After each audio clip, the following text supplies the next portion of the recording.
Is anyone ready? Yes, Your Honor, we're going to start with Dakota Morales first. All right.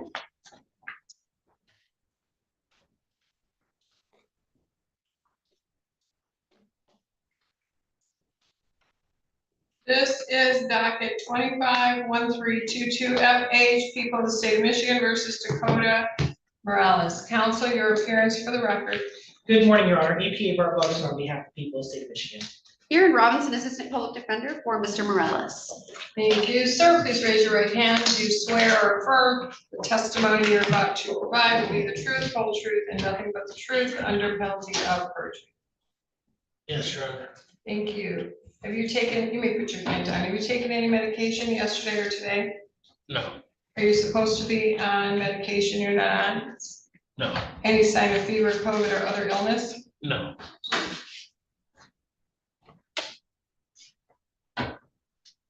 You've had enough time to speak with your attorney? Yes, Your Honor.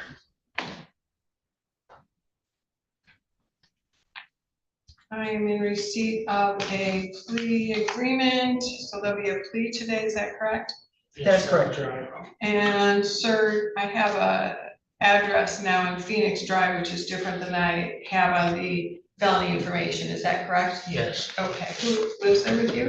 It's my grandmother's house. Okay, and are you employed? Yes. What do you do? I do landscape and I do construction. Okay, very good. And was the crime that you are pleading to, were you on probation, parole, or bond conditions before another judge? No, Your Honor. Okay.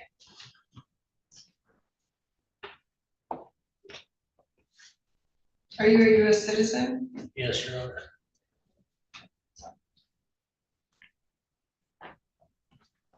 On behalf of the people, what is the plea agreement? Yes, Your Honor. The defendant will be pleading to an added count 3 of attempted carrying a concealed weapon. Upon successful plea and sentencing, count 1, carrying a concealed weapon, and count 2, driving a license suspended, will be dismissed. There is also an agreement to no upfront jail at the time of sentencing. And obviously, it is part of the statute, but there is also an agreement for forfeiture of all weapons seized as a result of the sentence. Full, fair, accurate, and complete? It is, Your Honor. Full, fair, accurate, and complete, sir? Yes, Your Honor. All right. And was the weapon yours or someone else's? All right, so that would be forfeited today, you understand that? Yeah, I And understand. I don't know if there's any other contraband that was seized, but all contraband is seized, do you understand, and forfeited, do you understand? Yes. All right, very good. And what was stated is full, fair, accurate, and complete, sir, you understand all of that? Yes, Your Count 1 and 2, are you waiving reading? Yes, Your Honor. As to count 3. Yes, Your Honor. People of the state of Michigan versus Dakota Joaquin Morales, State of Michigan, County of Hingham. In the name of the people of the state of Michigan, the prosecuting attorney for this county appears before the court and informs the court that on the date and on the location described below, the defendant in an added count 3 attempted weapons carrying concealed. On or about January 25th, 2025, at Samantha/Cedar, Lansing, Michigan, 48911, Ingham County, State of Michigan, the defendant did attempt to commit the following listed offense, and in the attempt did act towards the commission of that offense, but failed in the perpetration or is prevented in the execution thereof, contrary to MCL 750.92, that being weapons carrying concealed. Did carry a pistol, whether concealed or otherwise, in a vehicle operated or occupied by the defendant, to wit, a Chevrolet Trailblazer, contrary to statute. As a attempt, this is a misdemeanor that is punishable up to 2.5 years or $2,500. Mandatory forfeiture of the pistol, weapon, or device, see statute. And court shall order law enforcement to collect DNA identification profile sample before disposition or sentencing, if not taken at the time of arrest, and against the peace identity of the state of Michigan. All right, sir, I'm sure it's just because I do it too, we just kind of do these things rote, but it's not, you said it was a misdemeanor, but it's a felony. It is a felony, I apologize. Your That's Honor. okay, and it's Yes. not a high court misdemeanor because That is correct. just what, okay, just making sure. I apologize. It's not a problem, we just have to catch each other, that's all.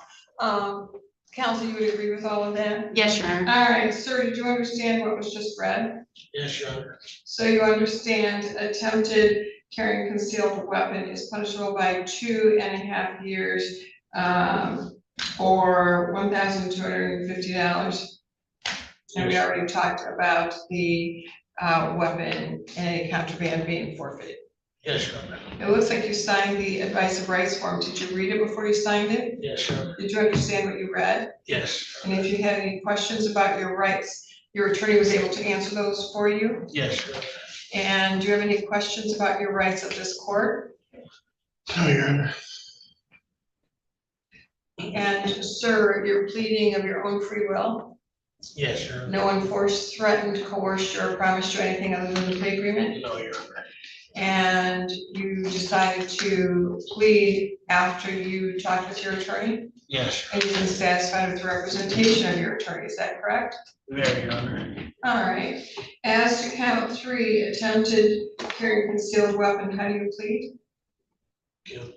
And do you understand that by pleading, you're also giving up your automatic right of appeal? If you choose to appeal, you first have to ask permission of the Court of Appeals to appeal? Yes, Your Honor. And also, do you understand that there is an agreement for no upfront jail? However, if you violate the law or bond conditions between now and sentencing, I don't have to honor that? Yes, Your Honor. However, if everything goes well and I don't honor it, and I don't want to worry you, I usually do, but sometimes there's something in someone's writing, so I don't honor it. But if I don't honor it, what happens is you're allowed to withdraw the plea and this goes back to the pretrial stage. Do you understand that? Yes, Your Honor. Has anyone told you what I will do at sentencing? Yes, Your Honor.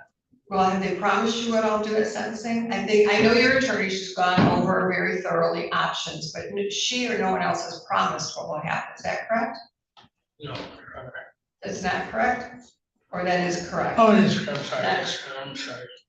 I knew what you meant, it's just that, I know you're a little nervous, it's just that when we read it, it would read the opposite, so I need to make sure the record is Yes, clear, okay? yes, sorry. Okay, and that's because I don't know what I'll do at sentencing. I can't make a decision until I'm fully informed, and I'm not informed, and that's just why I asked you that, because no one could promise you, they don't have a crystal ball, and neither do I, do you understand? All right, very good, I need you to just speak up, okay, sir? Sorry. That's okay. I'm on too. I know you're a little nervous, we're good. All right, did this offense occur on or about January 25th, 2025? Yes, Your Honor. In the city of Lansing County, of Hingham, state of Michigan? Yes, Your Honor. And was that at a specific location known as Samantha and Cedar in Lansing? Yes, Your Honor. Were you in a Chevrolet Trailblazer? Yes, Your Honor. Were you the driver or the passenger? The driver. And do you know why the vehicle was stopped? Believe the plates, Your Honor. All right, so law enforcement pulls you over because of the plates, and then how is it they came to find the weapon? Did you tell them or did they do a search? Searched it and, Did you give them permission to search it? no, Your Honor. Counsel, was there something they saw or that led them to believe they needed to search? Yes, Your Honor, when they pulled over the vehicle, the officer saw someone in the car, I guess, fling an object that appeared to be a handgun into the back of the vehicle. All right, so if there's any defect, it doesn't sound like it, but just in case if there's any defect in that search, that's being waived at this time? It is. All right, thank you very much. Sounds like you've explored that option. And sir, it's fair to say the, well, let me see, it was a pistol, it was in your vehicle because you placed it there? Yes, Your And Honor. where was it located? In the trunk, Your Honor. In the trunk? Yes. And you didn't have a license to carry concealed, is that correct? No, I didn't. I was actually planning on doing, but No, I didn't what? no, Your Honor. He said it was something I planned on doing, but Didn't make it. okay, you know, sadly, we see a lot of good intentions. Yes. You just gotta follow through when it's an important issue like the weapon. Yes, yes, sure. All right, and you would agree with me that a pistol is a dangerous weapon? Yes, Your Honor. All right. And you would also agree with me that it was concealed in your vehicle? Yes, Your Honor. On behalf of the people, any additional questions? Just for clarification, Mr. Morales, it was in the back seat, not the trunk, correct? It was in the trunk. The police found it in the back seat though, correct? No, they found it in the trunk. It's in the video. So this is a Trailblazer, is the trunk closed or open? I mean, yeah, it's like the, what do you call it, hatchback or whatever. Yeah, so it's not in a It's like a, trunk where you seal the, It's not a sealed trunk, Not yes, a so you have sealed that trunk. access to the trunk. it's like a third yeah, you open have, area. you have to climb all the way back there to get it to the Okay, back so- door. Yes. Yeah, We just need to differentiate Okay. between, and I figured because it was a Trailblazer, but good question, Council. So it's an open area as part of the car, it's not a sealed trunk. yes, yeah, I don't, I never looked at it like that either. I was, Yeah. it's a trunk, but Yeah, we're Yeah. attorneys, we have to look at all the elements a certain way, so I get what you're saying, because you didn't physically have access to it, but it was still open instead of locked in a trunk. Yeah. Okay, you Then would the agree people with are that? Thank you, sir, you would agree with that? yes, Okay, yes, thank sir. And then the people are satisfied on behalf of your client, any additional questions? No, Your Honor. All right, thank you. Our counsel, where promises, threats, or inducements other than those already placed on the record, No, Your Honor. No, Your Honor. is court complied with court rule? You have, Your Honor. Yes, Your Honor. I find defendant's plea has been freely, voluntarily, knowingly, and understandingly made without undue influence, threats, coercion, or promises of leniency. I also find there are sufficient grounds to accept defendant's plea. Therefore, count 3 will enter, counts 1 and 2 are hereby dismissed in their entirety. The weapon, any ammunition, contraband that was seized is hereby forfeited. Any outstanding warrants, if any, related to this file are also recalled and dismissed. Do we have a sentencing date? July 29th at 10:30.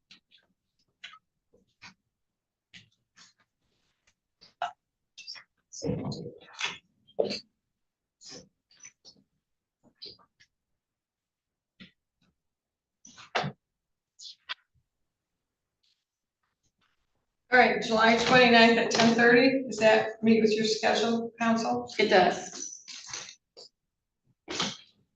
All right, sir, you'll need to be here today. Please go downstairs and make and keep an appointment with probation. If you cannot stay longer today, then you have 24 hours to call them. It's just so much easier to go downstairs and make and keep that appointment.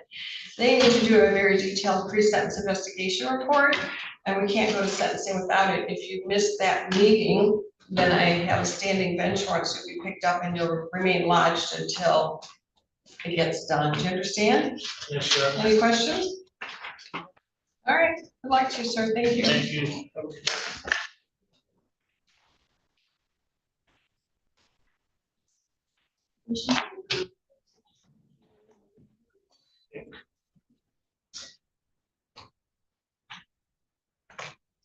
Next case will be Caitlin Collins.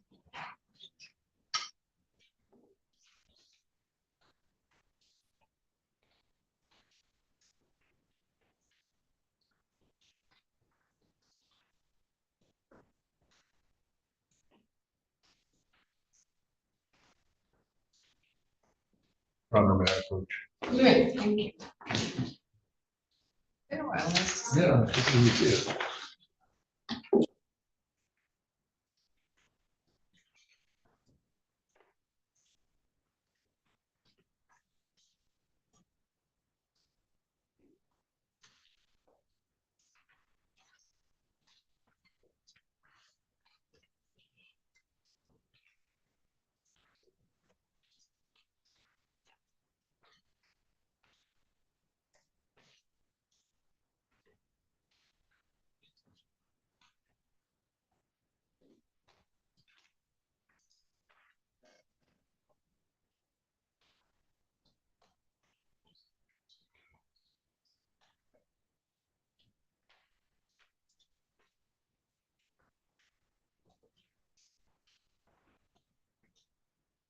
This is docket 241020FH, people of the state of Michigan versus Caitlin Lee Collins. Counsel, your appearance for the record. Good morning, Your Honor. APA Bar Bucks on behalf of the people of the state of Michigan. Good morning, Your Honor. John Twigman representing Caitlin Collins. She is standing to my right in the courtroom. Thank you. Ma'am, please raise your right hand. Do you swear or affirm the testimony you're about to provide to be the truth, whole truth, and nothing but the truth under penalty of perjury? Thank you. Put your hand down. Council, if you could just pull the microphone closer to her and aim it at her a little bit. All right. And, ma'am, have you taken any medication yesterday or today? No. Are you supposed to be on medication you're not on? No. Any sign of fever, COVID, or other illness? No. Have you had an opportunity to speak with your attorney? Yes. And do you still live on Clinton Trail? Or, The 9481 is an old address. okay, so did you put the new one on? Yes. Okay.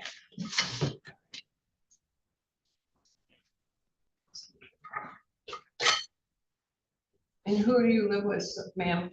We're in between houses right now, so right now we're staying with my dad. We're moving next week. Okay, so you'll give us your new address and who's Yes. we? Me and my children. And how old are your children? 16, 11, 10, 9, 1 and 2. Okay. And are you employed? Yes. And what do you do? I'm a delivery driver.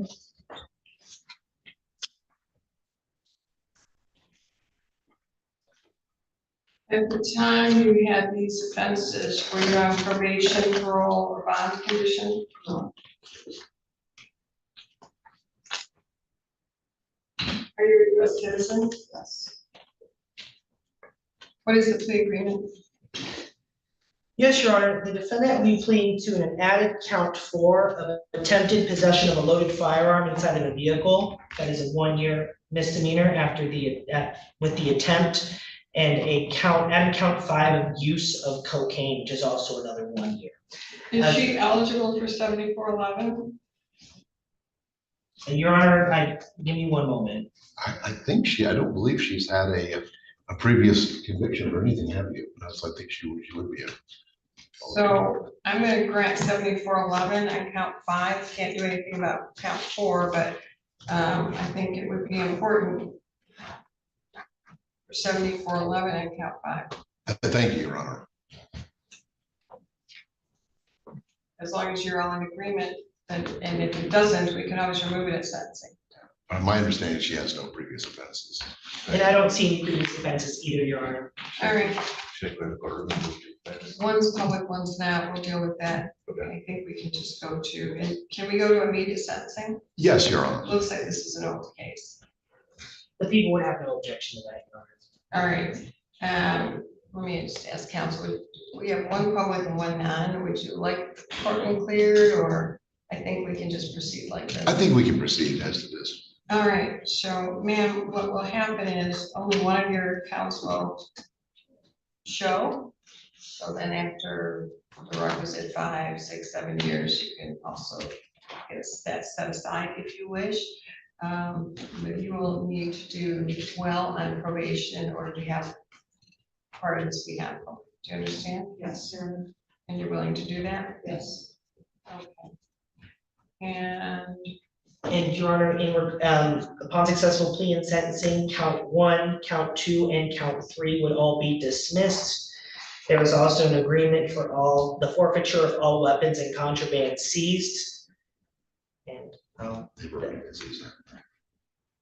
that is the extent of the plea agreement, Your Honor. That is correct, Your Honor. full, fair, accurate, and complete. Ma'am, is that full, fair, accurate, and complete? Yes, sir. All right, thank you. And counsel, you're waiving reading count 1, 2, and 3 Yes, Your Honor. as to count 4 and 5.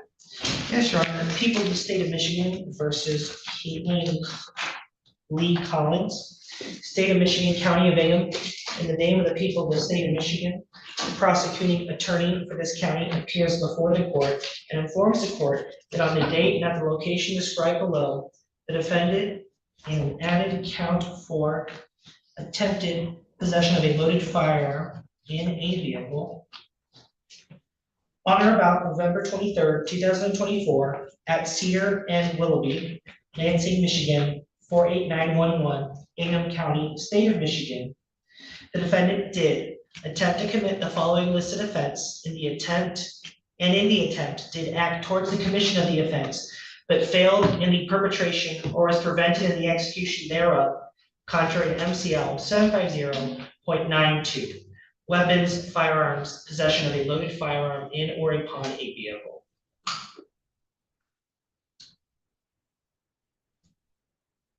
Sorry, a moment.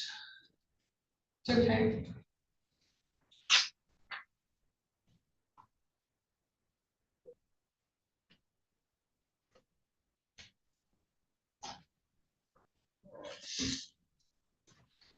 Did transport in or upon a motor vehicle a loaded firearm which was not a pistol, to wit, a firearm, contrary to statute. As this is an attempt, Your Honor, this is a 1-year misdemeanor and or $1,250 mandatory forfeiture of the weapon or device unless the pneumatic gun is charged. And count 5, controlled substance use, parentheses, narcotic / cocaine / ecstasy. On or about November 23rd, 2024, at Cedar and Willoughby, Lansing, Michigan, 48911, Ingham County, State of Michigan, the defendant did use the controlled substance cocaine, contrary to statute. HIV / hepatitis testing notice. Take notice that pursuant to MCL 333.5129, upon conviction, the court must order the defendant to be tested for hepatitis B infection and for the presence of HIV or an antibody to HIV if the crime involved an intravenous use of the controlled substance. This is a 1-year misdemeanor that is punished by up to 1 year and or $2,000 with mandatory AIDS / hepatitis testing and intravenous use, and against the peace and dignity of the state of Michigan. Ma'am, did you understand what was just read?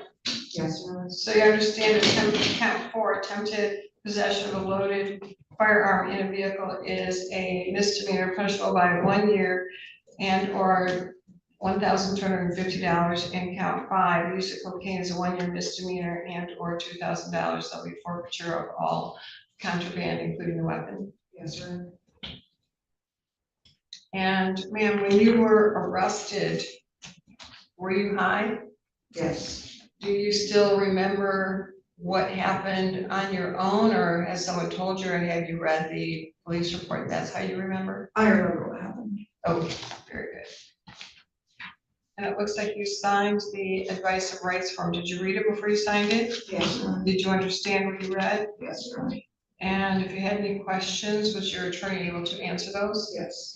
And you've talked about all of these things with him, and that's why you decided to plead? Yes, Your Honor. And you've been satisfied with his representation? Yes. And no one forced, threatened, or coerced your plea? No one promised you anything on the plea agreement that caused you to plead, is that correct? No. So that's correct, yes? Okay, thank you very much. As to count 4, attempted possession of a loaded firearm in a motor vehicle, the 1-year misdemeanor, how do you plead? Guilty. As to use of cocaine, the 1-year misdemeanor, how do you plead?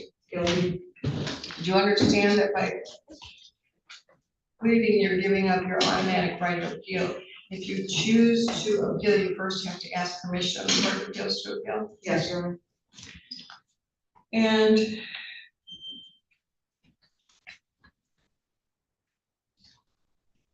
was there any agreement for no upfront jail? There wasn't, but There I was think not, Your Honor. There's not, okay. All right. And has anyone told you, other than the plea agreement, what I will do at sentencing? No. And that's because I don't know, I'll get a little bit more information today and I'll make up my decision. We're gonna go right into sentencing. Is that all right with you, ma'am? Yes, Your Honor. Okay, good. Ma'am, did these offenses occur on or about November 23rd, 2024? Yes. In the township of Delhi County, Bingham, State of Michigan? Yes. You were with Mark Anthony Hudson? Yes. And were you walking in a motor vehicle or something else when you were stopped by law enforcement? In the vehicle, Were you the passenger or the driver? passenger. And do you know why you were stopped? I believe because he didn't have his headlights on. And so he pulls over, you have a marked vehicle? Law enforcement was in a marked vehicle? Yes. Did they ask you to step out of the motor vehicle? Not at first. And at what point did they ask you to do that? After they detained him. So was there a warrant or something for him or what? You know? I don't think so. Okay, so how is it they came to find the weapon and the cocaine? There were bullets in the driver door and they knew something was in the car, so they pulled me out and it was in my pocket.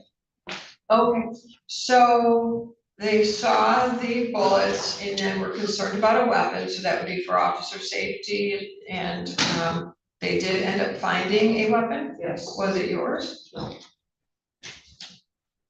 Where was it located? In my pocket, So it wasn't yours, but it was in your pocket? yes, So you had possession and control of it, yes. and you did not have a license to carry concealed? No, I did not. And was it in that same pocket or a different pocket that they then found the cocaine? The cocaine was in my shirt, It was in your shirt, you placed it there? It yes, was under your control? yes, You didn't have any license, special permission, prescription, or any other authority to have that in your possession, correct? No. And you didn't have any permission or prescription to use the cocaine, correct? No. And you knew it was not lawful? yes, And how is it you knew it was cocaine? Because you used it, yes, I and used it. so it had the effect of cocaine? Yes,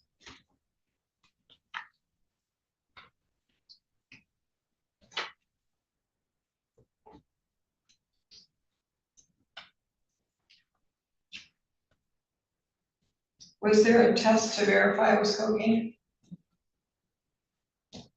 And she's already admitted it, but I'd like to make that right. Yes, Your Honor, there was a true narc done at this, scene. All right, thank you. And counsel, you're not disputing that? No, we're not, no. All right. On behalf of the people, any additional questions? No, Your Honor, the people are satisfied. No additional questions. All right, and then, did you use the cocaine intravenously or not? Did you use any needles? no, Okay. I have to ask that because of the testing, man. okay. All right.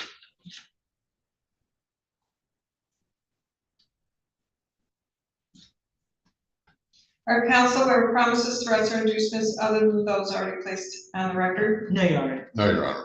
This court comply with the court rule. you have, Your Honor. Yes, Your Honor. I find defendant's plea has been freely, voluntarily, knowingly, and understandingly made without undue influence, threats, coercion, or promises of leniency. I also find there sufficient grounds to accept defendant's plea. Therefore, counts 4 and 5 will enter on the amended felony information that will be provided to the court, and counts 1, 2, and 3 are hereby dismissed, along with any outstanding warrants related to this file, if any.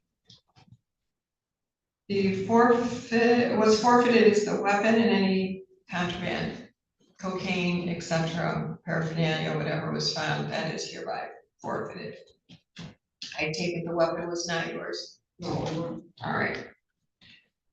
Was it lawfully owned by somebody? I'm not sure. Okay, well, they can always ask about that. I'm not gonna worry about it. It's forfeited for these purposes. All right, let's go into sentencing. Counsel, on behalf of the people, what would you like me to know? Yes, Your Honor, I understand that Ms. Collins does not have any history. However, the people are concerned that she not only had cocaine on her person, but also was using that cocaine at the time of the offense, especially given that she has young children that she's caring for at this time. I do believe that a period of 1 year of probation would be appropriate. That would include some kind of testing and programming to make sure that she properly deals with whatever addiction she may have to cocaine, so that that's properly addressed in the future. Obviously, we do not want her to be using or having said substances around her young children. Thank you. Can you tell me this, is Mark Anthony Hudson, is he on my docket as well? He was, Your Honor, however, he is since deceased. Okay, overdose? I actually do not know the She's specifics shaking her- behind his death. She's shaking her head, yes, that would make sense to me. Counsel, what would you like me to know? Oh, thank you, Your Honor. Ms. Collins, and obviously we can't fully excuse bad choices we make, but she was in a really tragically abusive relationship with Mr. Hudson. And that's the context in which all this was happening. In fact, she actually had a domestic violence case against him, but of course that's not proceeding due to him actually being deceased due to a heroin overdose at this point. Since that time, I believe it's been about 19 months, she's been out on bond and has not had any bond violations. She's tested clean. She hasn't been using drugs. She obviously has picked up no new offenses. She is, to my knowledge, has no history. She actually is a certified nursing assistant. So I have spoken with her and I sometimes wonder, I often do with some of my clients, how did you, someone who has these positive things future, end up with someone like that? I think you may be familiar with the book, Women Who Love Too Much, They Make Bad Choices in Relationships. She has then, since this time for several months, been working with Michigan State University's, like, I think, what is it called? It's the Survivor Advocacy, Center. And I think she's learning to spot red flags in relationships. She is an employable person. She certainly, I don't want to see her go to jail because she actually can be productive. And I hate to see her be in too long a probationary term because she's almost had a quasi probation for about 19 months and not had any violations. But I see her as someone who we will not see here before. We will see her being employed and just taking care of her family.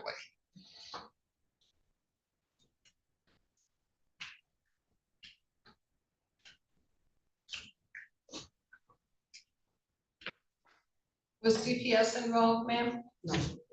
Why not? Nobody called CPS? It seems to me, this is my experience, because I handle neglect abuse cases also. It seems like the people often either charge a crime or they charge a neglect abuse case, but they rarely seem to charge both, though occasionally they do. Maybe that was just. Well, that's a downfall on CPS because we have children dying and falling through the cracks. You're lucky, ma'am, that your children, or maybe they were abused, I don't know. CPS should have been involved in giving you and your children the services. I suspect your children have witnessed some of this. That's child abuse, ma'am. How are your children doing? Okay. And how do you know that? Because I'm with them all the time. I've reached out and we've all been in therapy since Mark passed, and Is he their father, two of them. the younger ones? Is that a yes? Yes. What about the father of the other children? Is he around? Yes. Does he see the children? Yes. Is he paying support? Why not? He just never has. Did you ever go to the family court and ask? Yes. Is there a child support order? Yes, there is. So he's never paid and your oldest is 16, he must owe thousands of dollars. Is that correct? I mean, sometimes when he files taxes, I'll get some money, but So he's only ordered to pay $100 a month for 4 kids. is he working? Yes, he works. Where does he work? He's self-employed. Oh, what does he do? A little bit of everything. Hmm. Is there an arrearage? I'm not sure right now. Actually, I'm gonna go down there after I leave here today. Ma'am, if that arrearage is more than $5,000, turn it over to the prosecutor's office or the attorney general. There's a lot of things we can do to get you paid. It doesn't seem like, I know that with being a CNA, you make money. And you can make some good money, but you got 6 kids. Yes. I haven't been able to work since these charges. They ran a background check on me and saw them, so. Well, and that's why the 7411 is gonna help. I don't know what they'll do with the other one. But, ma'am, you have to help yourself. I can't help you. You have 6 children. You need to take care of them and think of them first. You were not thinking of them when you had a gun and cocaine. I agree. Parental termination is alive and well in this state. I did thousands of those cases as your attorney. Before I took the bench, when I got elected, I turned back 400 cases that I was appointed to, on top of my regular practice. They should have been involved in your case and offered you all services.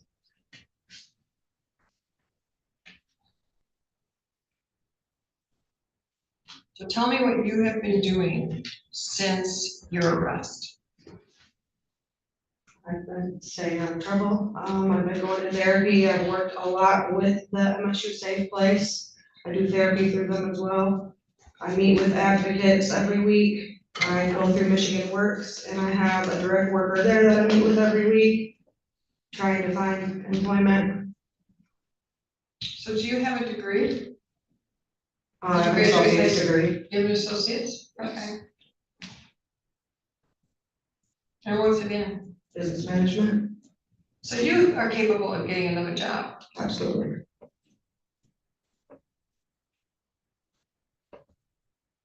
And how often are you, I don't need to know what you're talking about, but how often are you in therapy? Twice a week. And how's that going?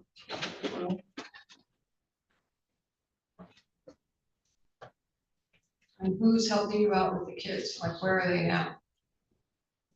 2 are with their dad, one's with my mom, one's here, and the other 2 are at daycare. Okay. Family helps a lot.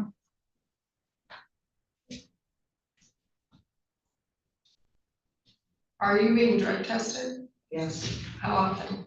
twice a month. Have any of those been dirty? No.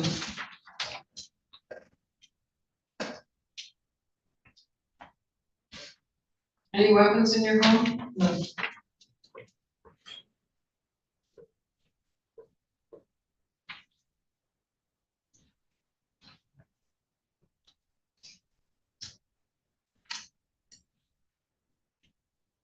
All right, ma'am, you have to pay a $50 state cost for each count and a $75 crime victims. Those are non-waivable, so that's $175. How much time do you need to pay that? You pay that today. Okay, great, you can pay that today. If you pay that today, you still gonna be able to put food on the table? Yes. Great.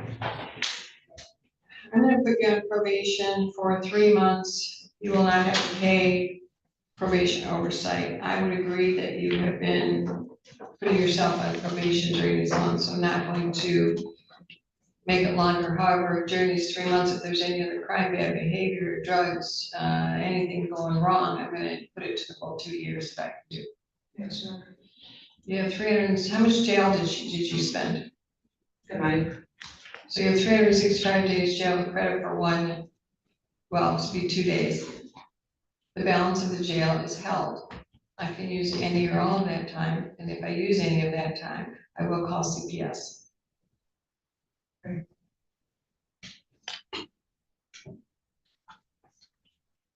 During this time, you will continue your therapy. You will work with the family court to get the rest of that child support. You're owed that. It took 2 of you to make those children. It takes 2 of you to support. You can't bear the brunt of it, and he just pays you when he feels like it. It doesn't work that way. And ma'am, I don't know if you've looked at it at all, but there is, Lenore Walker has a cycle of violence. It's a cycle of abuse, real. If you haven't looked at it, look at it, talk about it with your therapist. Or hopefully they've talked with you about it. I suspect you've talked about it but not looked at it. That cycle of abuse we see all the time, and you are a victim of that. You went through all the stages there. You're gonna recognize yourself there. You are amongst thousands of women who go through that. The idea is to know that you matter, that you cannot be gaslighted and groomed. Say no, keep your power. The minute you let someone overtake your life, you're giving up your choices to that other person, and no one has that right. But it is a cycle of abuse, and you have to unwind that. You're gonna probably be in therapy for a very, very long time to get over this. But I want you to understand those cycles, because you need to understand the red flags. Because sadly, and I want you to talk about this with your therapist, I'm not ordering it, I'm just talking to you, woman to woman. Talk about it with your therapist so that you don't fall into that same pattern.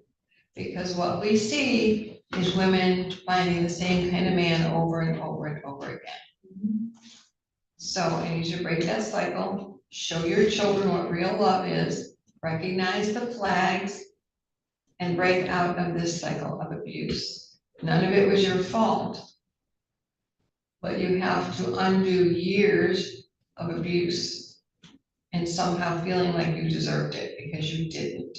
You deserve roses, not bruises. from every man you come in contact with. And every time you are with a bad man, you're placing your children in harm's way. And what do we see? Physical abuse, sexual abuse, death, parental termination. Nothing good happens to those kids when you bring this kind of man in their life. So let's break the cycle, but in order to do that, let's get educated about it and then work on recognizing it so you don't fall into that pattern. Okay, ma'am? You will sign all necessary releases so that we can verify that you're doing what you need to do. If probation believes that you need more time to be watched, I certainly will sign that extension, but I think that over these, what is it, 14 months or so? 19 months. Longer than 19 months, you've done what I would have you do on probation, but I do need to, because I'm giving you half of it's gonna be non-public record to earn it, you need to show a term of what you're doing while on probation. Does that make sense to you? Yes. You will continue to be tested randomly twice per month. If it's positive, you will have to pay for a secondary test. Your parents, the father of your children, law enforcement can require that you be tested at any time, including probation. Probation will have access to any place you are living and search without a warrant your residence, the garage, cell phone, computer, any place in the home to make sure that you don't have any contraband. You will not have any guns, ammunition, imitation of a weapon, no contraband, including drug paraphernalia, illegal drugs. All medications that you take, you have 24 hours to show probation what medication you're on, because some of those may trigger positive, it's not positive. Okay. No assaultive, abusive, threatening behavior. You will not date or have any communication with anyone who's on parole, probation, or in the Michigan Department of Corrections. Is there anything I've missed? No, Your Honor. I think you've covered everything. Well, there's a lot more I can do, I just don't think I need to do that. So, ma'am, if things arise, the orders may change, but I think that you're well on your way. So I look forward to signing successful completion of probation. So you said you're not working right now? I have delivery drive, but, Well, okay, is that supporting you? I mean, I make money off of it. All right, well, talk with probation, there's a lot of work-safe programs, so you can get to the higher level of employment, you're certainly capable of doing better than driving, or maybe you can do that on your off days. I think you need a stable job with benefits and speaks to your, you got a degree, you may be able to apply for a four-year degree, I don't know, but let's talk to probation about some of your options to advance you. I don't think that, while driving a delivery truck is fine, I think you need to expect higher career advancement for yourself, and you're capable of that, so let's do that. That will also help your self-esteem. Okay, you need to be the example to your children that yes, you made mistakes, but it's a time for teachable moments, and you can do better. Everybody can do better when you make a mistake, and that's the lesson the children should learn. And you need to show the world. You have 42 days to appeal to request appellate counsel. Do you acknowledge your receiving your appellate rights? Yes. All right, thank you. Good luck, counsel. Please show her downstairs. for Okay. probation. I will, thank you, Your Honor. Thank you, Your Honor.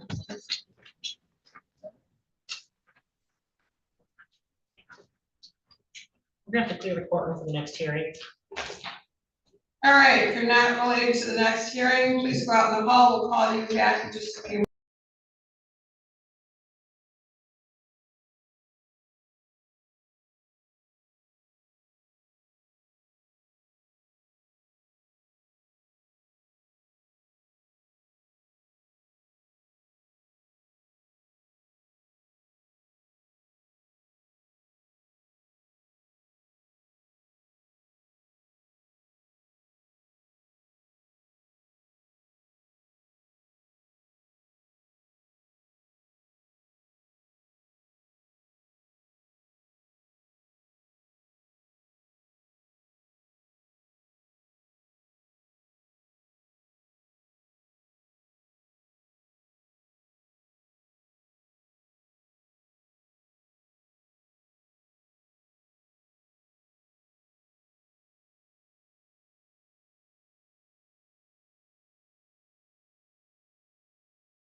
docket 25-1411 FH and 25-1414 FH, people of the state of Michigan versus Martin David Hodges. Counsel, your appearances for the record. Good morning, Your Honor. APA Bart Buxton on behalf of the people of the state of Michigan.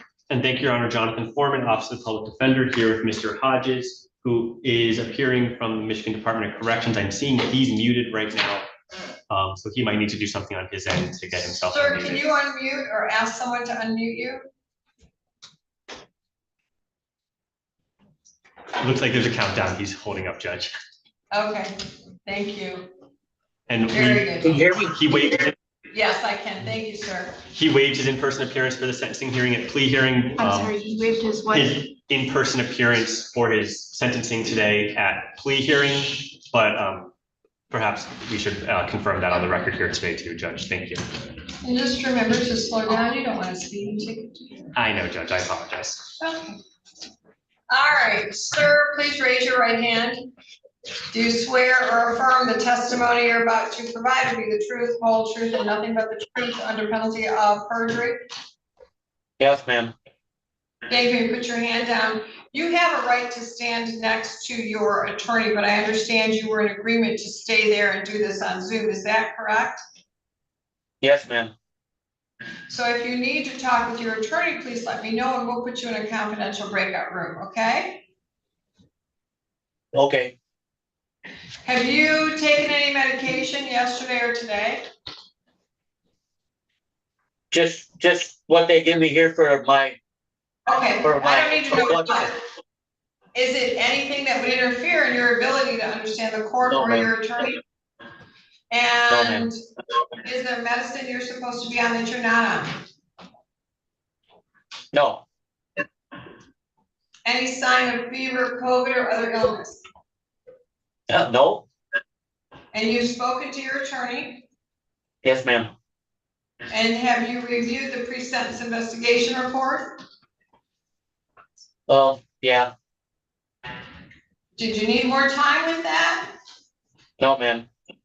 Okay, and you pled to count 2, weapons, firearms, possession by a prohibited person punishable by 5 years, and also count 4, weapons, felony, firearms punishable by 2 years. Do you recall that?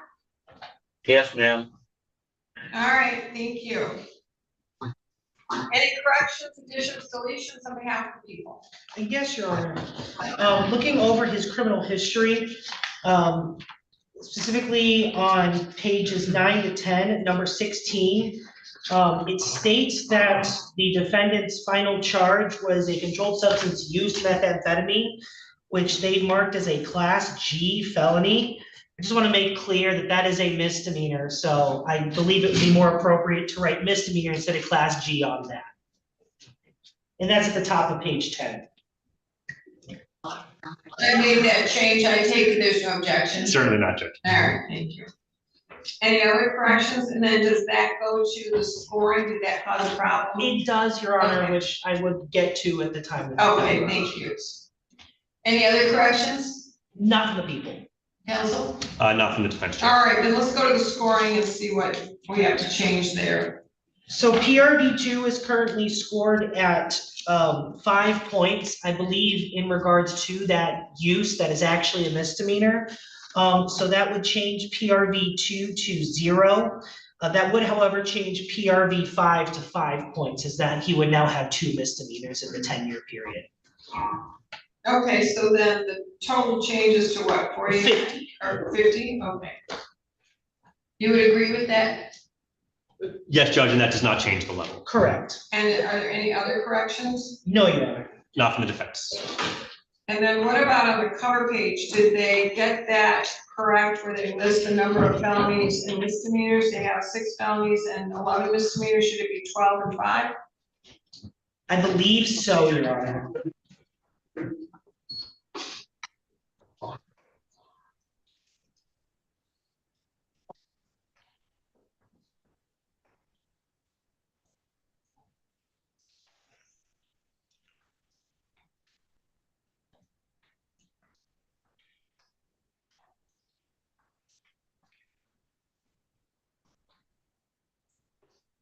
I made that change unless You're both in agreement with that? Yes, Judge. Yes. All right, and then I've changed the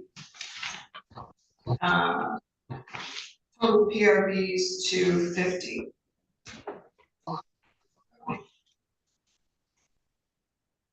On behalf of the people, what is the recommendation?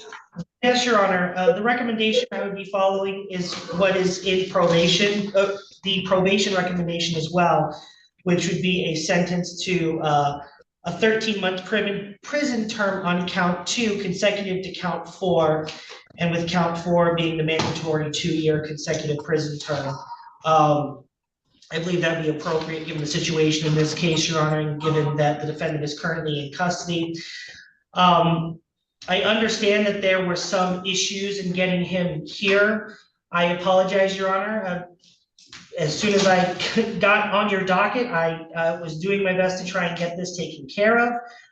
And we are now here. So I just want to apologize for whatever delay may have happened. I'm not quite sure what happened, but when I got here on our docket, we ended up resolving it, and that's why we're here today. Thank you. All right, and I just want to be clear and just make a record of this. On the arrest, under recommendations, it says 2/12/2025 to 4/7/2026 initial arrest, only eligible for jail credit until 5/7/2025, and only against count 2. And we're all in agreement with that. That would be correct, Your Honor, as he was sentenced to MDOC in between that period of time. Okay, and does this sentence run concurrent with what he's serving in MDOC or consecutive to? There's a Killebrew agreement for concurrent. Correct, Your Honor. I'll just note, Judge, that in the recommendations, it does have those 84 days running against only against count 4, not count 2, but I'm not sure it makes a difference one way or another there. I think what happens is it's on count 4 because that's That's what served Proceeding. first, Your Honor. pursuant to it, that has to be served first. So he's given that and then he serves count 2. Understood, Judge. So, all right. So technically what I'm gonna do in that box, it should be only against count 4. I agree, It Judge. says the jail credit, because they got that wrong, it should be count 4, because that's preceding consecutively and with and preceding, so. Agreed, Judge. Okay. Counsel, anything you want me to know? Thank you, Judge. So you sentenced Mr. Hodges to 36 months MDOC last May 7th, which, as we were just discussing, this case arrived in your court shortly after that. I'm seeing that it was scheduled, for the circuit court arraignment, which is of course waived by local administrative order. That was actually in late March of 2025. And then we did not address this case in sentencing. He was set for a pretrial a few weeks after that sentencing, but he wasn't rated by the prosecutor's office. And then it took us quite a while, and this is not on Mr. Buxton, and I'll just say that up front, because as soon as I made him aware of this issue, when he came onto your docket, he took care of it quickly and as quickly as possible. But Mr. Hodges did serve a significant amount of dead time waiting to get on this court's docket. And because he wasn't rated for his first pretrial, he wasn't rated for his first pretrial. He took this plea agreement at his first pretrial that he was here for, Judge. What I would ask the court to do here today is not impose a sentence on count 2, which was the 13 months, and that kind of makes up or is the amount of time that he has served already, and that he would have been serving on a concurrent sentence if this same offer had been available, and if he had been here on that May 29th date for his pretrial last year. I would ask the court to consider doing that today. He understands he has to serve the 2 years. He took this agreement understanding that it was going to be a concurrent sentence and that 2 years was mandatory. But I would ask the court to consider that he's taken advantage of his time in custody so far. He's working as a porter at the Central Michigan facility in St. Louis. He's taken 2 drug classes, so he's engaging in programming and trying to better himself. And besides that, he's really just laying low and staying out of trouble. So I would ask the court to consider doing that today, and only imposing the 24 months that's required for the felony firearm. Thank you. On behalf of the people, was the recommendation part of the Kilbrew? The only part of the Killebrew, Your Honor, was that it was gonna be consecutive with his current offenses. Concurrent. Concurrent, that's what I thought. Okay, so there wasn't a global agreement as to both counts. Correct, Your Honor, it Okay. was just that they would be concurrent with the other charge. My other issue is we have 25-14-14 FH, and that file will be dismissed in its entirety, but it does, and that's 2 counts plus habitual. The issue would be, is there, because there was a trespass on that, was there any restitution on that? I don't see any, but that doesn't mean there isn't. And I do not see any either, Your Honor, if you give me just one moment. Because it said that restitution would be determined at the time of sentencing and then transferred to this file. I just don't see any, so. I don't see any either, Your Honor. I believe it was a trespass from MSU campus proper. So Okay, it doesn't look like there was any damage done. all right, and I probably did this already, but just in case, so we're all on the same page. The meth that was on that and any contraband that was seized on the 25-14-14 FH would be dismissed. There's no restitution, so that won't transfer. So then we've dealt with that, and you'll be giving me a nollie on this file, And I do have that right here, Your Honor. and I'm happy to sign that. I can approach. All right, you may. And counsel, you're in agreement with all of that? Yes, Judge. All right, thank you. Anything else you want me to know? No, Your Honor, thank you. All right, sir, is there anything you want me to know? I guess not, ma'am. Well, how are you doing? Well, I'm doing all right. I'm stressing a lot, but I'm also seeing mental health on here too.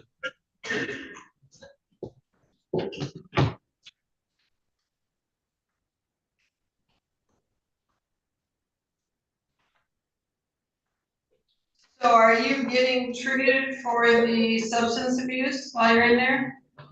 Yes, I was already in ASAT. Now I'm in the second class. So I'm in my second All right. class. All I'm right. going to school. and how's it- Good, and how's that going? So far, it's pretty good. That's All a right. small class. There's 14 of us. Well, that's good. You get more time and you get more input, and hopefully it's gonna work for you. Cause sir, how old are you? In February, I'll be 60. Okay, so do you wanna spend the next 20 or 30 years behind bars, or you wanna enjoy life before you see God? But no, ma'am, I don't want to be here any longer than I have to. I'm worried I'm going to die here now as it is.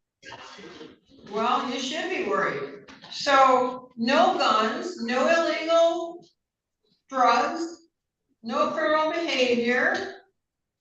Seek out help. The only one that knows you need help is you. People may tell you, but oftentimes people don't believe that. They do what they want anyway. You can't do what you want. You have to abide by the law, or you're gonna die in prison. So look around you and make a commitment to yourself to be the best person you can be, so that you are no longer in a jumpsuit in prison. Yes, ma'am. I mean, you're the only one that can do that, sir. So you got a lot of hard work, and you need to learn to ask for help, stay in treatment, go to some AA, NACA, get some good people around you, and live as a free man, not an imprisoned one. It's just up to you, sir, okay? So I'm going to sentence you to the 24 months with credit for 84 days served, to be served consecutive with and preceding count 2. And count 2, I'm going to sentence you to 1 month to 60 months with credit for 0 days served. And that will be served consecutive to count 4. And all of this is concurrent to what you're now serving. So basically, it's a month on the count two. Judge, I apologize for interrupting. I'm concerned that MDOC is going to kick that back and say that's a jail sentence that he can't serve while in MDOC custody. Well, I can't give him the 84 days. I'm just gonna, if they kick it back and say it's a jail sentence, then he won't serve anything in county jail. I don't know why they can't serve, because this is gonna be concurrent to what he's serving now, so I don't know how they can do that. They do a lot of weird things, but essentially he gets 1 month to 60 months. I'm not gonna do 0. Understood, Judge. Because they're gonna kick that back too. And if we're audited, then, you know, this should really, I wanna make a record that I'm doing this because of the time that he has spent and how well he is doing and availing himself. So I just wanna give him something. Understood, Judge. And then, and we'll just do it like that. I don't know. If we need to go back on the record and fix it for him and I need to do it downward to 0, but look, we create legal fictions all the time. So MDOC is who they are, and I am who I am. We'll figure it out. Thank you. Our road will meet at some point. He has to pay a crime victims assessment in the amount of $130 and $136 state cost. However, that will not be due until 24 months after he's released from MDOC, whenever that is. All weapons in both files and contraband seized are hereby forfeited, and he has 42 days to appeal to request appellate counsel. Thank you, Judge. All right, so sir, I made it significantly better for you. I need you to use this time to do the right things and heal and never go back to prison or jail again, okay? So how long did that just get? Well, you got 24 months on the one count where it is what it is, and that is, that has to be served first, and you got 84 days credit. Now the other count, you got 1 month. Okay, 30 days, basically. So. So just you 2 didn't get years. all- I'm sorry? So that was A just little 2 over years. 2 years, sir. You have to get the 2 years, sir. You're All right, gonna thank you. get the time. Okay, I could have made it a lot worse. I didn't. I think you're doing well. I appreciate that, ma'am. I really do. It's really up to you, because you start getting tickets and not doing well, they can keep you for a long time. So let's do well and make it stick for the rest of your life, okay? Yes, ma'am. And learn to ask for help. Don't turn to drugs. Yes, ma'am. Right? No guns, no drugs, ask for help, and keep our community safe and yourself safe, okay? And your attorney's going to send you your appellate rights, which is the 42 days to appeal to request appellate counsel, okay? Yes, ma'am. All right, Thank you, Judge. thank you. You'll send us a proof of service of that. Yes, Judge. Thank you very much. It's all for the record. Close it down. Are we Yes, but going before to? we can we approach briefly, Your Honor, me and Attorney Jackson? Yes.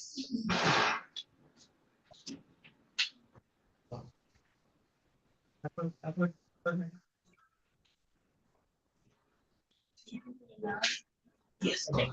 And we got copies, so you signed it.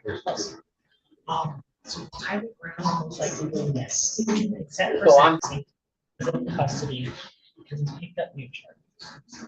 First, the carrying concealed weapon, RNO causing injury in the regular arm. He was just arraigned on that last week. However, there is another charge that is on its way.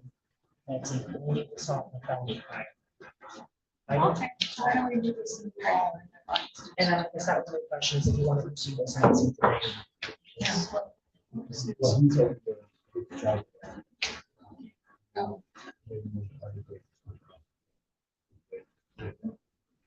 Tyler Brown.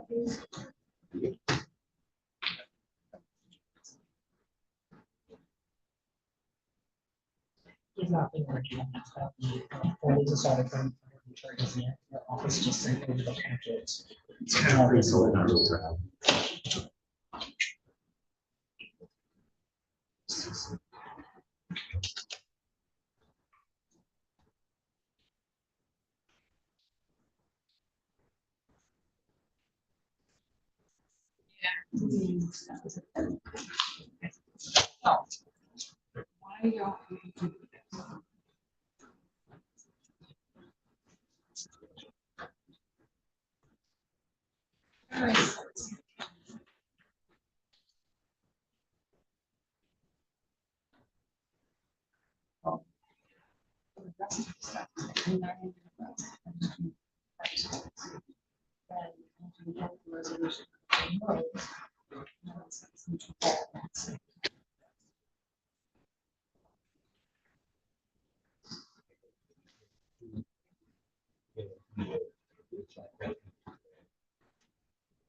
One of them servers that have done has not even been arranged.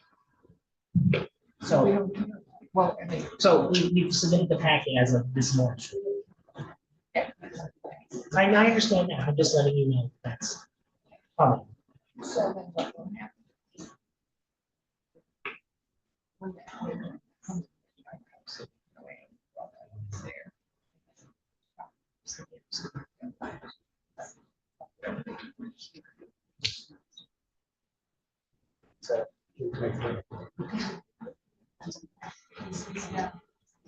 Yeah.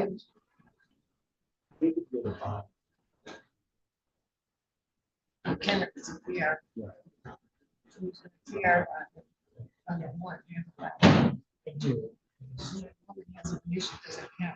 And I understand that. I understand.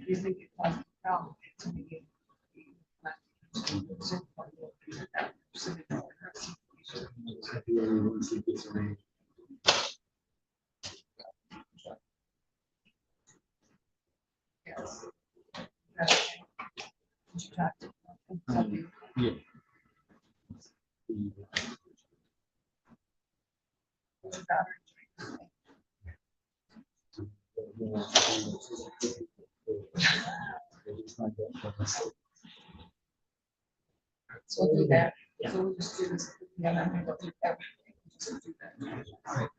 So we are gonna need a closed courtroom. All right, this isn't gonna take very long, sorry. We go to a closed courtroom and over.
So when are we doing Matthew?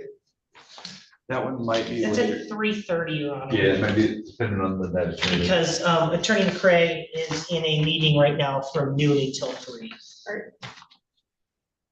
I can't see.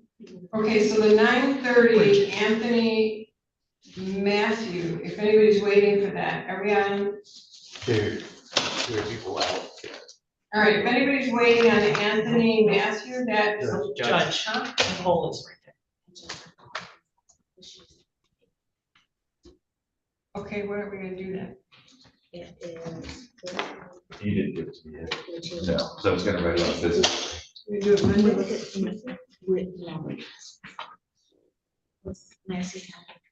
Yeah.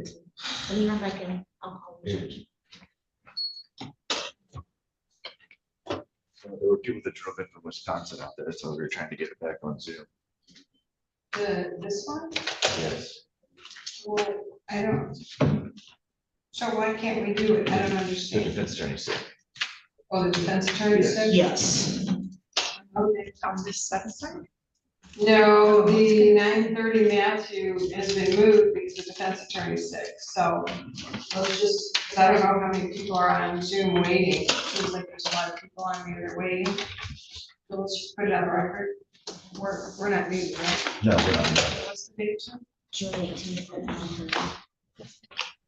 All right, if there's anybody waiting for people in the state of Michigan versus Anthony Matthew, docket 25-15-38 FH, the defense counsel is ill, so that sentencing has been moved to June 18th at 9:30.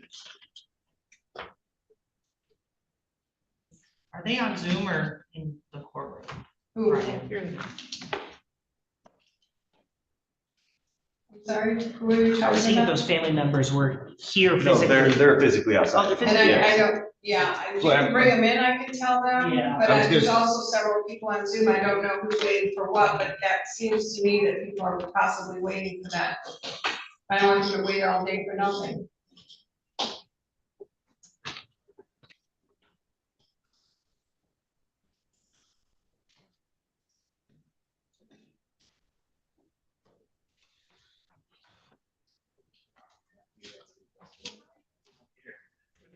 Yes. He's dry, yeah. Anybody else? We're still waiting on Christian, we're still waiting on. We approach. Yeah. Mr. Friedo's about to come in, and just, we think we've got a scheduling order you're gonna approve of. We were out in the hallway talking about it. Okay, is this on which case? The 5 co-defendants. Yeah, 5. Oh, okay. Karina, was there a second? There. It's cool in here. We can approach.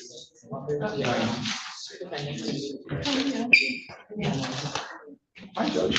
Hello. How are you today? Good, so are we need to go to the back or what? We can for a second if you want. Would that be all right? Yeah, We 'cause I don't we're wanna- missing one attorney, but I think we can do it without one attorney. Okay, let's just go to the back. Just like- And it's not blind. Okay, just one moment. So if anybody is here on 25-1538 FH, people of the state of Michigan versus Anthony Matthew, the defense counsel is ill and unable to make it today, so it has been moved to June 18th at 9:30. So I'm terribly sorry, it was unavoidable. We just found out about it now, so I don't know who's waiting online or in the courtroom, but so very sorry. So can you return June 18th? Probably not, but we'll do it and try. Through Zoom? Is there a day that you can return or? Okay. We live at non-starting. Okay. Does it help if I make it later in the day? I can't make it. All right. We do 1 o'clock. So. Yeah, they may be able to.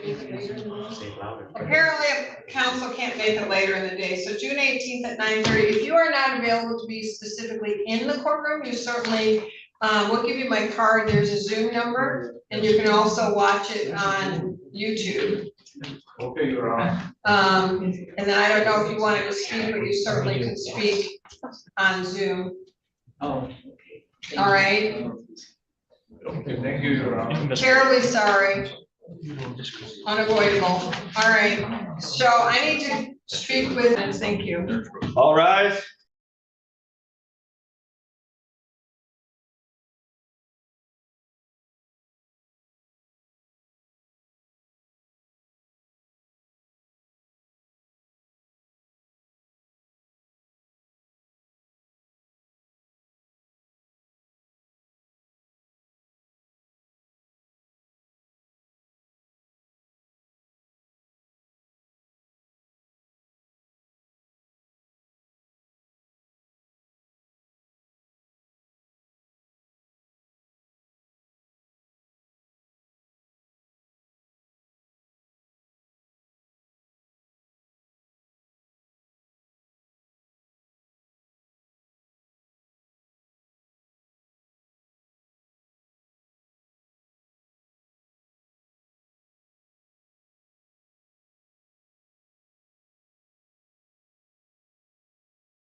All right, this is docket 16803 FH, People of the State of Michigan versus Vincent Gentilozzi. Counsel, your appearance for the record.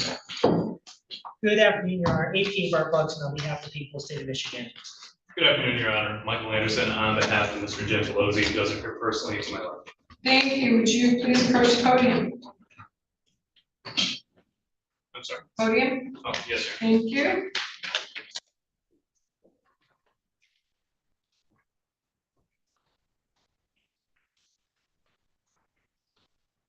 On behalf of the people, well, sir, please raise your right hand. Do you swear or affirm the testimony you're about to provide to be the truth, whole truth, and nothing but the truth under penalty of perjury? Yes, Your Honor. Thank you. Put your hand down. And on behalf of the people, have you received the requisite information? Your Honor, the people have received the letter from the Attorney General. The people have not received the criminal history from MS.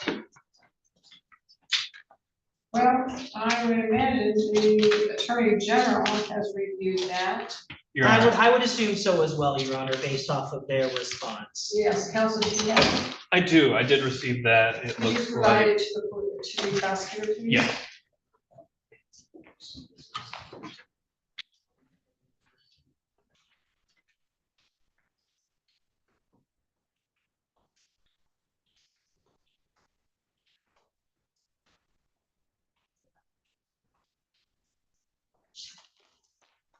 Thank you. I've had a chance to review that, Your Honor.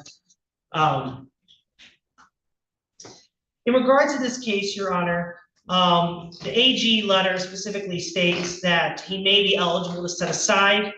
However, if the court were to determine that the post-conviction circumstances and behavior warrant a setting aside of the conviction and that that is consistent with the public welfare. Your Honor, the people's concern in this case is that an expungement of this case, we believe, would go against the public welfare. Given the charges that Mr. Gentilozzi originally had in this case, Your Honor, this is a case that was charged in 2016. The incident itself actually happened in 2014, resulting a minor child being blackout drunk and Mr. Gentilozzi committing CSC in the first degree against this minor child, Your Honor. I understand that those are not the charges that he ultimately pled to, but given that those were the charges that he pled to, or given the charges that were originally against him, and this being a minor, who I believe was around 16 at the time of this incident, the people do not believe that setting aside this conviction, especially given the significant break that he got as part of the plea agreement, would be in the public welfare.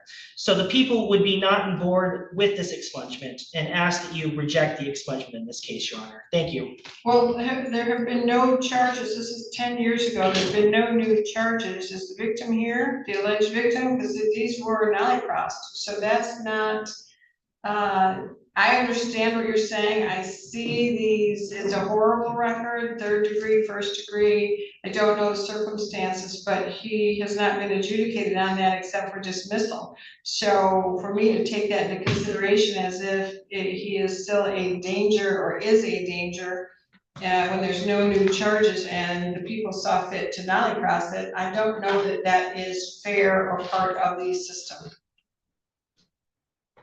I understand what you're saying, and I would be concerned, but it doesn't appear that there's any other charges in a decade. Give me one moment, Your Honor. It does look as if, I was not informed of this. It does look like our office was contacted by the victim. Give me one moment.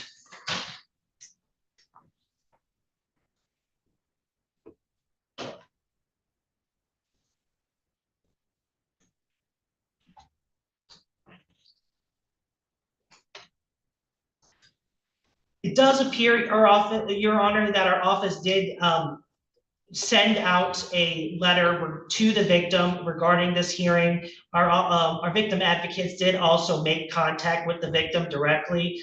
At that time, that was about a week ago, she had not made a decision yet as to whether she was going to make a statement in regards to this or not. So we have not received any specific statements from her at this time. Thank you. Counsel? Your Honor, I would agree with you that, while certainly the initial charges in and of themselves do sound horrendous, that is not what Mr. Gentiloni pled to, not what he was convicted of. And we're talking about an incident that allegedly occurred in 2014, started in 2016, and then he was convicted in 2018. So a period of about 4 years since that 2014, those allegations on that date, Mr. Gentiloni has not been accused of any other crime. I would note that he was sentenced to 5 years of probation. This court released him after he early discharge because he had completed everything. I could certainly have my client testify as to what he has done since then, but he is currently married. He's been married for the past 2 years. He owns a business. He has difficulty on occasion obtaining certain contracts in the commercial roofing industry because he has a felony record. He and his wife are currently looking at having children, and he wants to move forward in his life with a clean slate and being able to tell his child, I am not a felon. So, Your Honor, if you have any questions, my client would be glad to answer them. I would certainly be glad to answer them. But since he has been convicted in 2018, he was exemplary on probation to the point where he was discharged and has lived an exemplary life since then. Thank you. Sir, what would you like me to know? Why should I grant this? What have you been doing? In the last 6 years, I've started a phenomenal business. I have 100 people who work for me in a few states that depend on me for guidance, growth, support. I've gotten married, love of my life, beautiful woman, my best friend, and we're looking at starting a family. I have sought to model my life ever since this incident in a fashion that I know my future children and my parents and God can be proud of. And I take a lot of pride and my responsibility to everyone who depends on me very serious. And I look at this as a step forward towards the life that I've built to ensure that I can keep building it and deliver on my promises to everyone who counts on me. How old are you now? 35.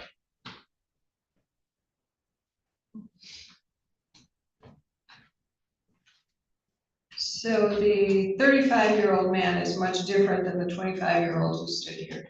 Yes, ma'am. I want you every day to think about back then. I don't know everything that happened. I know the charges. I know they were life offenses. I know you were given a gift. I hope that when you have children, you think about your past. Make things better for everyone's children, including yours. It's the worst nightmare of a parent to have their child be subjected to any kind of assault or abuse. So you led to assault with a dangerous weapon, also known as felonious assault. The other charges went away. And I'm going to grant you this gift. But I hope that every single day you make our world better and safer, because no child, sadly, is immune from being assaulted or abused by predators. Make sure that you are part of the solution, not the problem. And that is why I am granting you this, because I do see that you've made amends. There's no new charges. You've rethought whatever that circumstance was, and you've made a commitment to do better. I simply am asking you, sir, not to forget it and to help make everyone's world better, because we are all connected. I don't care if you move to Connecticut. All our children are connected. Everybody travels. So I always want you to remember what happened and learn from it, grow from it. Everybody can make a mistake, it's what you do. And certainly you have made amends, but that needs to continue for the rest of your life, because all of our children, including your unborn ones, are counting on that. Yes, Your Honor. An application to set aside the following conviction was filed on April 6, 2026, assault with a dangerous weapon in docket 16803 FH. The court finds the Michigan State Police has reported the required information from its records to the court and the prosecuting official, and the applicant has not been convicted of more than 3 felonies. The applicant has had no convictions for assault and crime set aside pursuant to the statute during their lifetime. There are no criminal charges pending against the applicant, nor have there been since the date of this offense.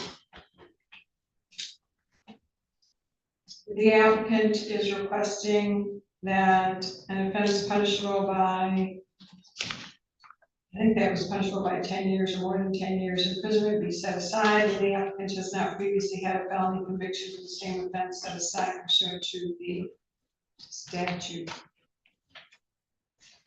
The time period required by the statute for the conviction has passed, and an opportunity has been given to the Attorney General, prosecuting official, and the state police to contest the application. And although the prosecuting official has contested it based on the charges that were dismissed, there is a presumption of innocence, and he does have a constitutionally protected right to that presumption of innocence. So the words of the prosecutor is not lost on me, but I am granting this based on his 10 years of good behavior, being on probation early, and his commitment to making the world a better place, which has been demonstrated by employing 100 people and running a successful business and no further assault of crimes.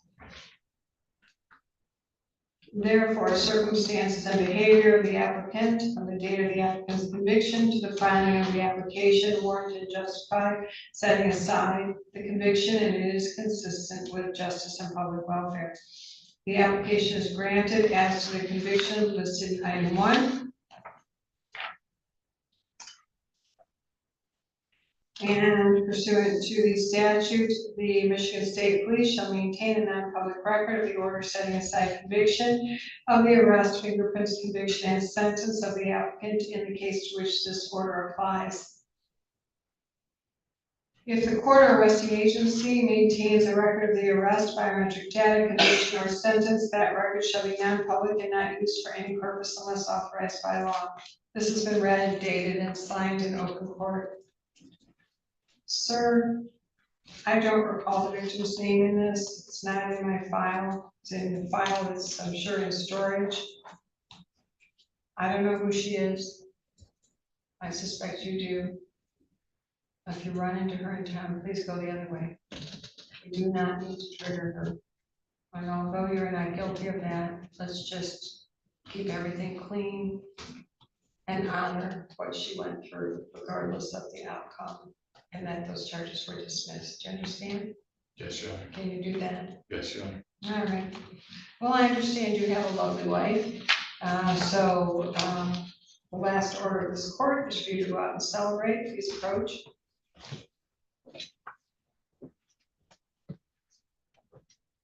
Congratulations, sir. Here's your order. Thank you. That is all for the record. Yeah, you need an extra copy. Counsel, did you need your extra copy? My law clerk will provide that to you. Next matter. Yes, Your Honor, we'll handle Marcus Bridges next, as he was on Zoom. We have to set aside, This is a set aside. Set aside Marcus Bridges.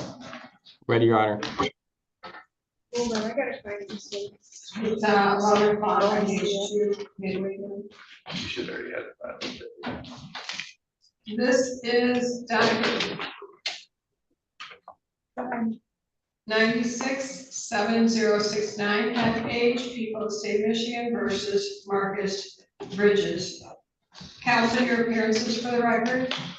Good afternoon, Your Honor. APA Bart Buxton on behalf of the people of the state of Michigan. And good afternoon, Your Honor. Trevor Garrison for Mr. Bridges, who's here, but my video has been disabled. My law clerk is going to fix that in just a moment. Sorry. Oh. We have a lot of people that sort of chime in, so there I saw you earlier, so I see you now. All right, thank you. Sir, Mr. Bridges, please raise your right hand. Do you swear or affirm the testimony you're about to provide to be the truth, whole truth, and nothing but the truth under penalty of perjury? Yes. Thank you. Put your hand down. And on behalf of the people, have you received all of the information from the state police and the attorney general? So the people have not received the paperwork from the state police. However, we have received a letter from the attorney general. The attorney general letter does state that the applicant may not have one felony, may not have more than one felony conviction set aside for the same offense if the offense is punishable by more than 10 years imprisonment per MCL 780.621 subsection 1 subsection C. And I would agree with the attorney general letter that it appears that Mr. Bridges has multiple convictions that are punishable by more than 10 years and may be the same offense. They do appear to be both delivery and manufacturing of narcotics, less than 50 grams. Looking at, I understand that there is the one bad day exception, but it appears that the one bad day exception would not relate to these cases, as these are crimes with a maximum penalty of 10 or more years. So Your Honor, at this point in time, the people believe that he would be eligible for one of the cases being set aside. However, I do not believe that both would be able to be set aside. So you're telling me the one bad night does not apply to this? So I'm seeing the exceptions include an assaultive crime, a crime involving the use or possession of a dangerous weapon, or a crime with a maximum penalty of 10 years or more imprisonment. Yeah, so I don't believe that it applies to this case, Your Honor, due to the fact that these are both 20-year felonies, Your Honor. All right, and I do note that one of the case numbers said 46, but I changed it to 96, would have been 1996, so that's listed in the charge in the case numbers. Counsel, do you want to research this further and we reset this? So you want to have one set aside, or what would you like to do? Yeah, potentially both. I would like to address some of the arguments first. If the court wants further briefing, I'm happy to supply that. This case is interesting because, well, I don't have access to the police report. The Michigan State Police search response indicates that he was only charged with one offense. Now, he was convicted of the same statutory crimes, of two of the same statutory crimes, But the issue is what is an offense defined as under the statute? And so is it a transaction from what he did, or is it the statutory numbers that go on his record? So what's a little unclear to me, and I reached out to the prosecutor yesterday and tried to connect with him by phone, what's a little unclear to me is if this is one transaction that resulted in 2 convictions for plea bargaining purposes. It could have been a, prosecutorial artifact to some extent, even though it's one offense. And so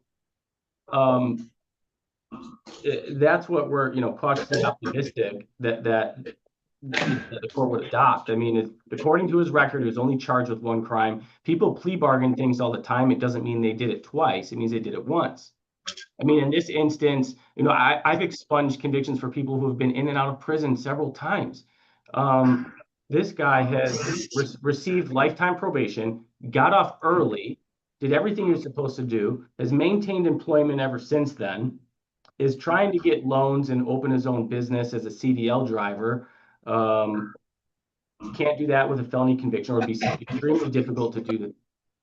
Let me stop you there. So my understanding is it was not 2 separate offenses. It was 1 offense. There was a different offense, but because of the plea bargain, they wrapped it up. So it looked like he has 2 offenses, but it was only 1 that was actually committed. The other was the result of a plea bargain. So if there's research done back in his criminal history, we're not going to see 2 delivery, manufacture, controlled substance crimes. It was just the result of the plea bargain. Is that the sum and substance of what you're telling me? That's exactly what I believe occurred. I don't want to mislead the court and say that's exactly what happened, but that's what I think occurred based on what the Michigan State Police produced.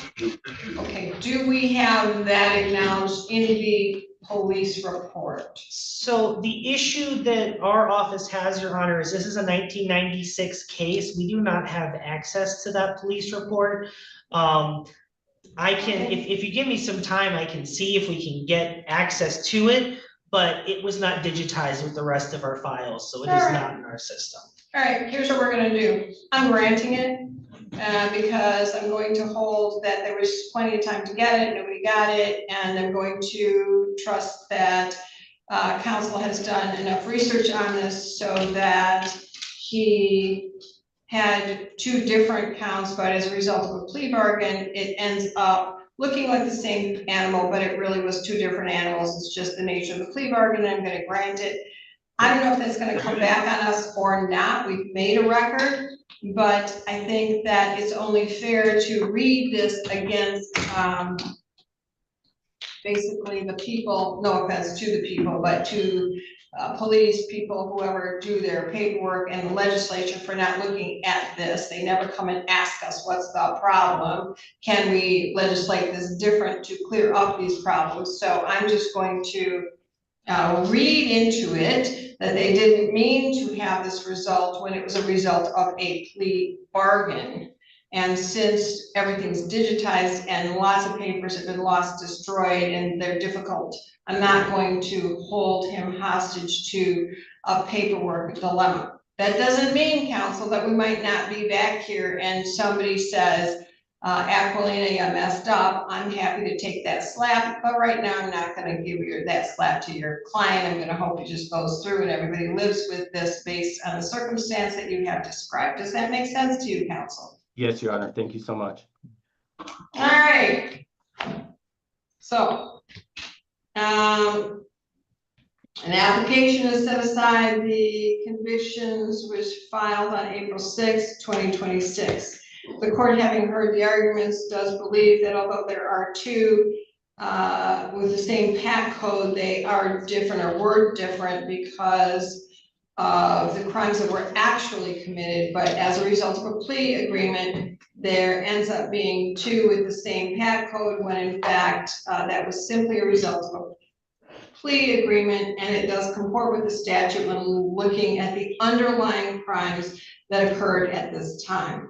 Therefore, the court finds Michigan State Police has reported the required information from its records. The Attorney General has relied on that, and although they've objected, we've made our record. The applicant has not been convicted of more than 3 felonies. The applicant has had no convictions for an assault of crime set aside pursuant to the statute during their lifetime. There are no criminal charges pending against the applicant, and the applicant has not previously had felony convictions for these same offenses set aside pursuant to the statute. The time period required by the statute has passed for the convictions, and the following, the convictions listed in item 1 occurred within 24 hours, and they are being treated as one. I think that was the intent of the plea agreement that made them the same, even though they were not the same, so the court is treating them as one. An opportunity has been given to the Attorney General and prosecuting official to contest the application, and despite the state police, and despite the contesting and the basis for that, the court is rejecting that and using common sense in its application, because this defendant has remained clean and is moving forward with this in a good, positive way, and I think should be rewarded for that. It's not his fault that the legislature has not caught up with this dilemma, nor have they asked us to fix it or what we need. And so since there is that issue that they never come down a couple of blocks and ask us what can we do to help, I'm going to just read the statute very loosely, because it is a judge's job to interpret. So I'm interpreting that they've done their job and that we are complying. Circumstances and behavior of the applicant from the date of the applicant's conviction to the filing of the application warrant and justify setting aside the conviction, and it is consistent with public welfare. Sir, what would you like me to know? What have you been doing? Working, and I'm not really a good public speaker, but working and staying out of trouble and trying to start a business. All right, good.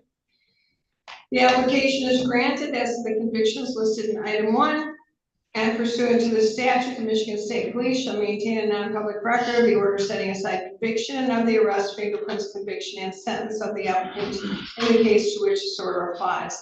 If the court or arresting agency maintains a record of the arrest, biometric data, conviction, or sentence, that record shall be non-public and not used for any purpose unless authorized by law. Thank you, Your Honor. Thank you, Your Honor. This has been read, dated, and signed in open court. Counsel, we're going to make sure that you and your client get a copy. Thank you. And hopefully this will stay as it is, as I ordered. And if not, we'll be back on the record and just keep your file handy, maybe some additional research. But I think it's well deserved. And so, sir, if you were here, I'd be shaking your hand and handing this to you. So I'm doing it virtually. We'll make sure we get this in the mail immediately. All right. If it's not put into the system in the next month, let me know so I can make a phone call. Anything else for the record? No, Your Honor. Thank you so much. Sir, you go out with your family and celebrate. Thank you, Your Honor. Thank you. That's all for the record. Next matter. I need internet. Yeah, next matter. What is it? Latricia Dalton.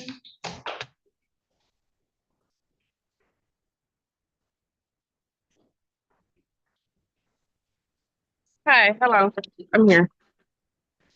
Okay. And just Is for it the, attorney? record, if anybody is here on the 5 defendant homicide, we did have a status conference, and that case is has been set on a scheduling order as to what's going to happen, and the trial, or I should say jury selection, is set for January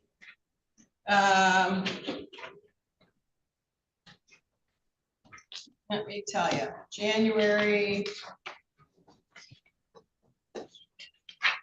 of 2027, and jury selection will begin January 14th and 15th. We'll have 2 days of jury selection, and the trial is expected to then officially begin on January 18th. So that is on my docket for any of you waiting, and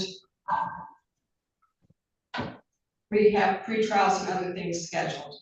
But nothing's going to happen on that today. It was simply a status conference off the record, just set the parameters upon which that will happen. So if anybody's here on those 5 defendants, then, there's nothing further on the record for that. All right, I'm sorry, which one are we dealing with now?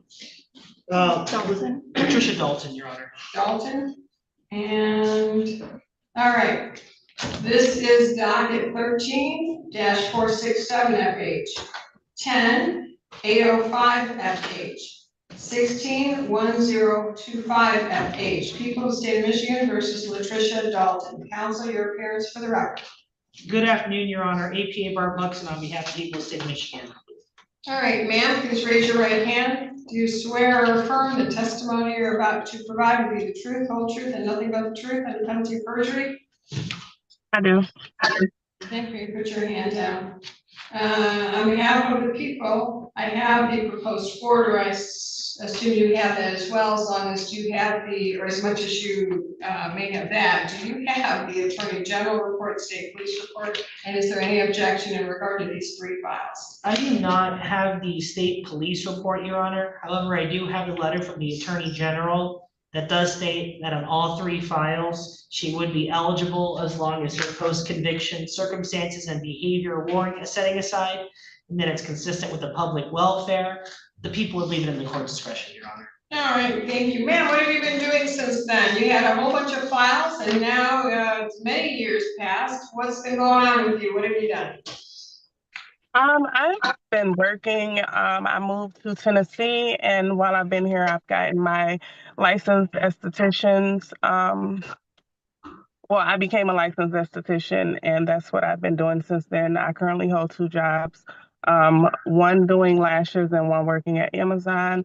And I'm hoping to go back to school soon so I can get my bachelor's degree. All right. All good. And you really turned your life around in the last decade. Yeah. You had kind of a spree there, so it looks like you have you're substance free, crime free, and doing really, really good things. So congratulations for that. An application to set aside the following convictions was filed on or around April 13th, 2026. Stolen property, receiving and concealed, docket 10-805 FH. Retail fraud first degree, docket 13-467 FH. Possession of a controlled substance, docket 16-1025 FH. The court finds the Michigan State Police has reported the required information from its records to the Attorney General. The Attorney General has noted no concerns. The people are leaving it up to the discretion of the court, and the court finds that she has been doing the right things and has become very productive, crime-free, and a stand-up citizen. And so she has not been convicted of more than 3 felonies and has had no convictions for an assault of crime set aside during her lifetime. There are no criminal charges pending against the applicant, and the applicant has not been convicted of any criminal offense during the applicable time period required under the statute. The applicant has not previously had a felony conviction for the same offenses set aside pursuant to the statute, and the time period required has passed for all convictions. An opportunity has been given to the Attorney General, State Police, prosecuting official to contest the application, and no one has. The circumstances of the applicant from the date of the applicant's convictions on each file to the filing of the application more than warrant and justify setting aside the convictions, and it is consistent with justice and public welfare. Therefore, the application is granted on each file. And pursuant to the statute, the Michigan State Police shall maintain a non-public record of the order setting aside conviction and of the arrest, fingerprints, conviction, and sentence of the applicant in each case to which this order applies. If the court or arresting agency maintains a record of the arrest, biometric data, conviction, or sentence, that record shall be non-public and not used for any purpose unless authorized by law.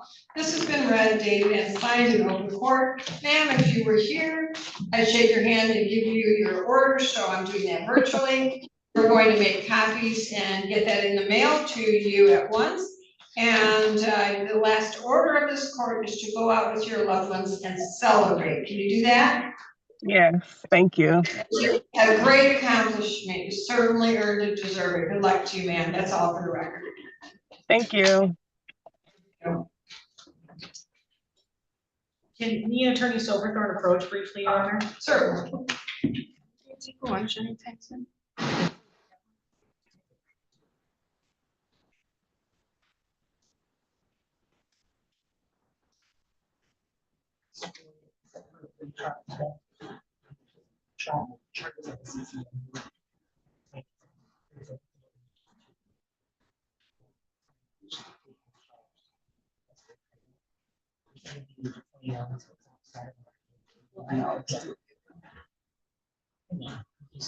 So you want me to make it right now?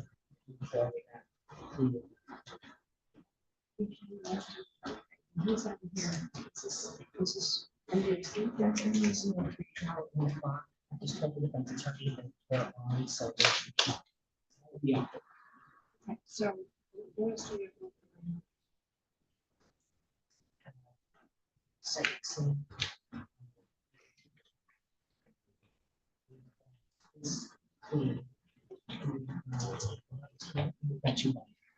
So we do those after lunch, and then we do have 8, we do have to do that. We got some time.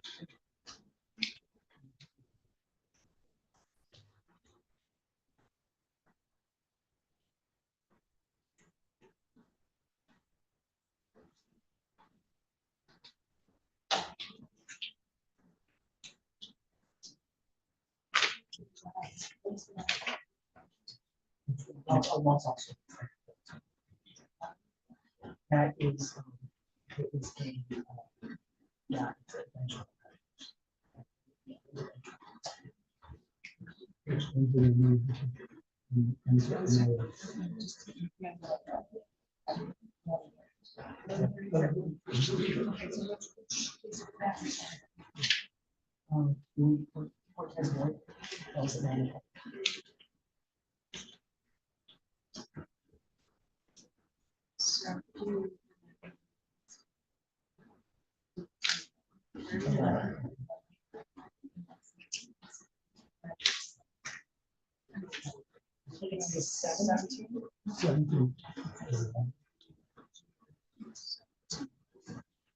Okay. All right. We need to take a break, and council, you'll deal with MDOC before we lose them, and then we'll take a break and we'll return shortly. Thank you. Thank you. All right.